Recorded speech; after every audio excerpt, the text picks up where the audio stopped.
Bila berselisih buat tak cakna, sungguh pun sudah bertentang mata. Benarlah sungguh pujanggah Cina, jika tak kenal maka tak cinta. Salam sejahtera dan salam keluarga Malaysia. Yang mulia Tuan Peneraju Majlis, barisan panel hakim yang arif lagi bijaksana, penjaga masa yang sentiasa peka dengan edaran jam, para peserta yang saya kagumi, serta hadirin dan hadirat yang saya hormati. Tampilnya saya di sini adalah untuk menyampaikan pidato yang bertajuk Hargailah Sawit Malaysia.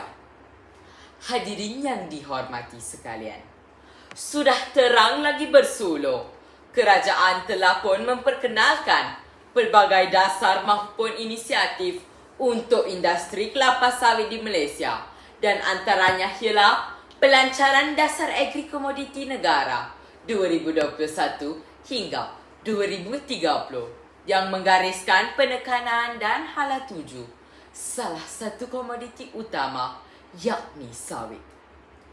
Ketika kerajaan sedang bertungkus lumus dalam memperkasahkan industri kelapa sawit di persada dunia, bukankah kita sebagai rakyat Malaysia harus menghargai dan bangga dengan industri kelapa sawit Malaysia? Marilah saya menghuraikan indikator-indikator saya yang akan menjelaskan kenapa kita harus menghargai kelapa sawit. Saudara-saudari yang dikasihi sekalian, walaupun kelapa sawit berasal dari Afrika, kita kena bersyukur kerana kelapa sawit dapat tumbuh dengan subur di Malaysia, sehingga memberi nikmat rezeki kepada negara serta rakyat jelata. Industri sawit Malaysia masih kekal antara sektor yang kukuh dalam membantu mempertahankan kemapanan ekonomi negara. Indikator saya yang pertama ialah sawit merupakan punca rezeki yang membantu pembangunan negara. Sebagai contoh, ketika negara dilanda krisis kewangan 1998, RM22.5 bilion yang dijana melalui sektor industri sawit telah membantu Malaysia untuk mengatasi krisis ekonomi yang teruk itu. Produk-produk sawit Malaysia yang berjaya menebusi ke pasaran antarabangsa seperti India, UAE telah pun membolehkan negara kita untuk berdiri sama tinggi, duduk sama rendah dengan negara-negara gergasi yang lain di dunia ini. Untuk pengetahuan semua, asal-usul penanaman sawit di Malaysia mula diperkenalkan atas dasar membasmi kemiskinan dalam kalangan penduduk di kawasan luar bandar.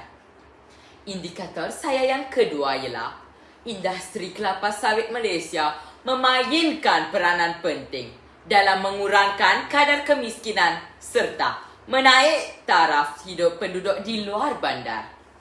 Industri sawit telah menawarkan peluang pekerjaan dan manfaat kepada hampir 1 juta orang secara keseluruhan. Antara kemajuan yang mampu dilihat setelah sawit menjadi komoditi penyumbang utama pendapatan negara ialah dari segi pembinaan jalan raya untuk menghubungkan kawasan pedalaman dengan kota serta pembangunan kemudahan asas yang baik dan memuaskan berbanding era 1970-an. Hadirin sekalian, sekali lagi saya ingin menegaskan bahawa walaupun minyak sawit menghadapi banyak cabaran dengan minyak-minyak lain, minyak sawit tetap menjadi pilihan ramai kerana keistimewaannya. Marilah kita terus bersinergi bersama kerajaan Malaysia untuk memperkasahkan lagi kedudukan kelapa sawit di persada dunia dengan sama-sama menyahut cabaran kerajaan dengan mendedahkan anak-anak kita terhadap industri kelapa sawit kerana generasi muda hari ini pemimpin dan pemilik masa depan. Sekian, terima kasih.